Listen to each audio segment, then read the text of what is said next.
daughter king was a God who never believed.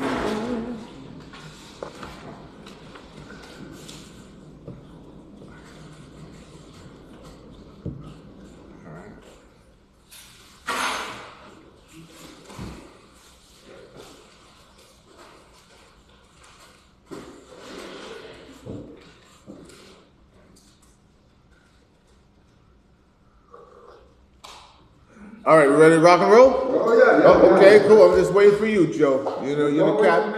You're the director. I'm just a star. Listen. All right, so 63 years to come here. So you already know. So okay, eliminating self-pity. Yeah, this is brilliant right here. This chapter in the Seeking Professional Help. Yeah, man.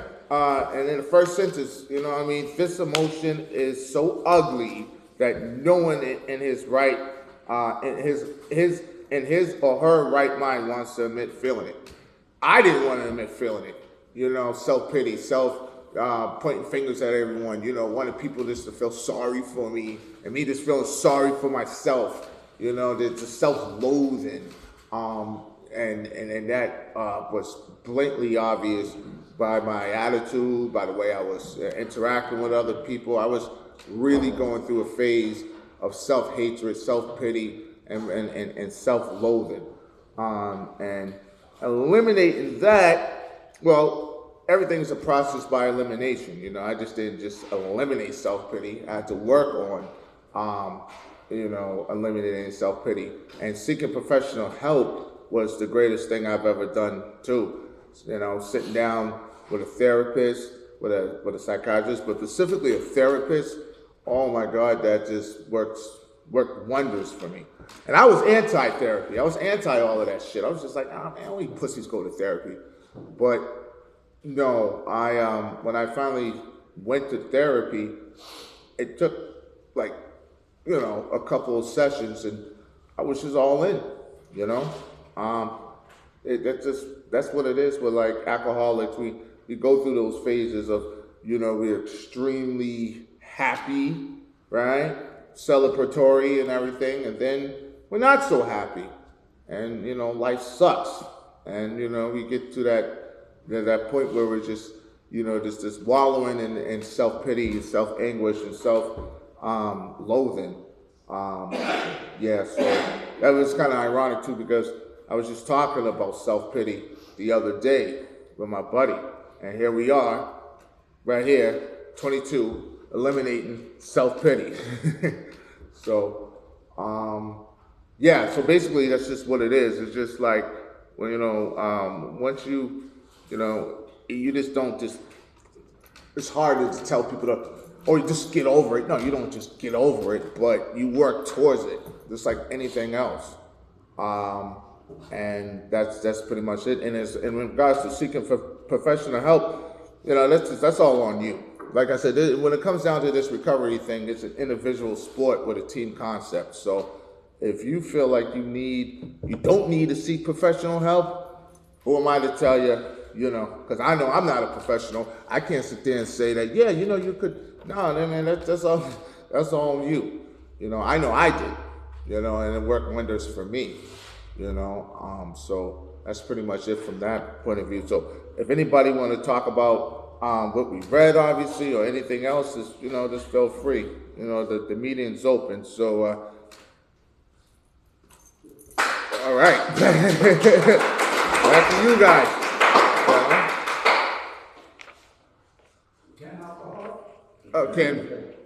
I was thinking about a couple of little funny, quippy sayings that I always used to remember, but I certainly was one that probably fell into self-pity, and how long I did, I don't know, but I can remember somebody saying once, self-pity, I'm not much, but I'm all I think of. That says it all, I was somewhere between that and my ego. I try to cover it over with everything I used to do, and, big shot guy. And then, of course, the part where they talk about, why me? If you're in here long enough and you start to get a little bit of spiritual direction, you can kid around with yourself and say, why not me? Because that's a reality, But you say that oftentimes because you realize that God is doing something for you. And you say, why not me? Refers to the spiritual direction. And what I'm talking about is the process of getting sober, coming to meetings, doing things like this, reading this book. You start to see some order come into your life. But I remember early on, there was no order in my life. Oh God, that was crazy. Chaotic, But you just keep coming. Maybe you get some professional help, I had a guy that I dealt with for a while from McLean's. One day he said to me, I think we're going to do biofeedback on you. I said, no, you're not. And that was that, They hook you up to these little machines and, oh my God. Anyways, we just keep coming. Day at a time, we get there. Thanks. Oh, thank you, Ken. Good, Kenny. That's it. One day at a time. I always remember, you just become good at whatever you practice at. So. Yeah.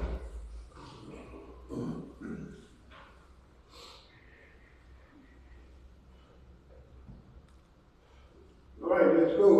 Somebody got to talk here. Marty, you want to call it? Hey, Marty. I thought I'd wake up somebody. Thanks, Joe. Yeah, just like it's been 40 years and stuff, and I was just talking to a guy this morning, a friend of mine who just got out of jail and stuff, but I was just saying, I wish I could forget the stuff that happened, 40 years ago is a long time, and it's still fresh in my mind, and so